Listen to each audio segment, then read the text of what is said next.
The summer of 2017 saw climate change shake the globe. Stronger monsoons, scorching heat waves, hurricanes which smashed records for strength and duration. Surely, now governments will step up their act on emissions reduction, so environmentalists thought. But as autumn arrived and politicians like Donald Trump played down the unusual weather patterns, despondency crept in with the cold. In The Guardian, Ellie Mayo Hagan has raised concern that climate activism's emphasis on optimism is no longer working, and that an optimistic message has led to complacency. Maybe a language of emergency would work better instead, she suggests. Yet doom and gloom is not the method counseled by Christiana Figueres. The Costa Rican diplomat has won global acclaim for her leadership at the UN Framework Convention on Climate Change. As its executive secretary of the organization, she was responsible for steering the world towards the epic success of the 2015 Paris Agreement, an accord which has so far seen 167 countries ratify their pledges to tackle greenhouse gas emissions. Speaking to a group of young environmentalists at a Peace Boat event last weekend, Figueres explained that she achieved this feat by refusing to give up on a message of hope. Name one battle that has been won with pessimism. None, she told the assembled room. You do not go at a battle or a challenge with pessimism, because by definition, you will not win. So that is why I bring a tsunami of optimism to this whole darn thing, because we have to. I call myself a stubborn optimist. And I invite you all to be stubborn optimists. Then, she added, but you also have to be stubborn and don't give up. If someone says they're going to build a wall in your path, then go around it, fly over it, or dig under it. She counseled the audience, whatever barrier is put in front of you, if you know that you want to obtain something, do not give that barrier the power of paralyzing you. It's a message Figueres herself has come to live by. 6 years ago, when she first took over the secretariat, the prospect of reaching a global agreement on climate change seemed impossible. Negotiations at a recent meeting in Copenhagen had broken down in dramatic style. All of us who were working on climate change, we thought the world was coming to an end. It was just the most horrible thing that had ever happened to all of us. Then a journalist asked Figueres whether she thought an agreement would be ever reached, and Figueres automatically replied with no, not in my lifetime. But her own response shook her. I heard what I said and went, whoa. And I went, okay, that's it, I'm going to change my attitude. I'm going to change everybody's attitude. We are going to do this, no matter how impossible it seems. This optimistic resolve eventually helped pull off an international agreement on climate change, in the form of the 2015 Paris Agreement.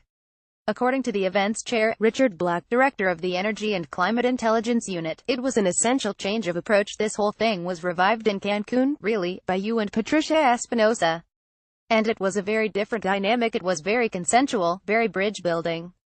So how can the world add to these achievements and prevent the climate from breaching the all-important 1.5 degrees Celsius rise, and how can individuals replace feelings of despair with a sense of empowerment and hope? Here are 8 thoughts from Figueres. Talk 1.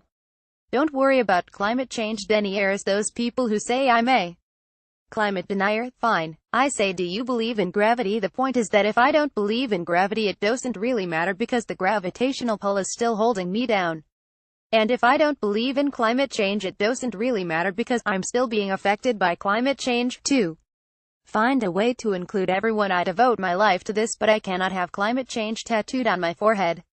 I encourage people to do the right thing for whatever reason they choose. I don't care if it's not about climate change. The Chinese have invested more into renewable energy than any other country in the world, but they have invested into renewable energy for 2 reasons. 1, they want to create more jobs. And 2, they'd like to be able to see their hands from under all the pollution. 3. Look forward, not back. There is no doubt that today's industrialized countries have the historical responsibility of having put up in the atmosphere the greenhouse concentrations that we're seeing today. That's physics. And a very important principle of the convention is to recognize historical responsibility on the part of the industrialized countries.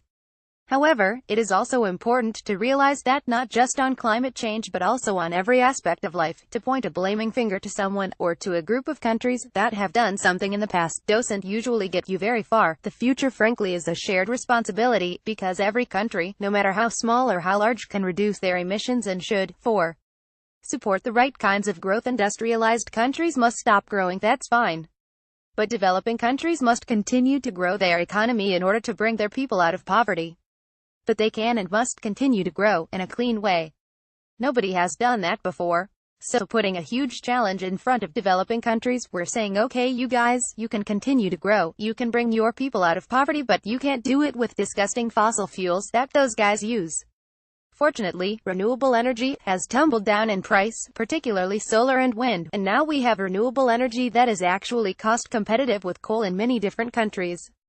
5. Change the system, not just individual behavior. We have to get to a point where I am able to come home, flip the switch and know, without any doubt, that the electricity I'm getting is 100% clean.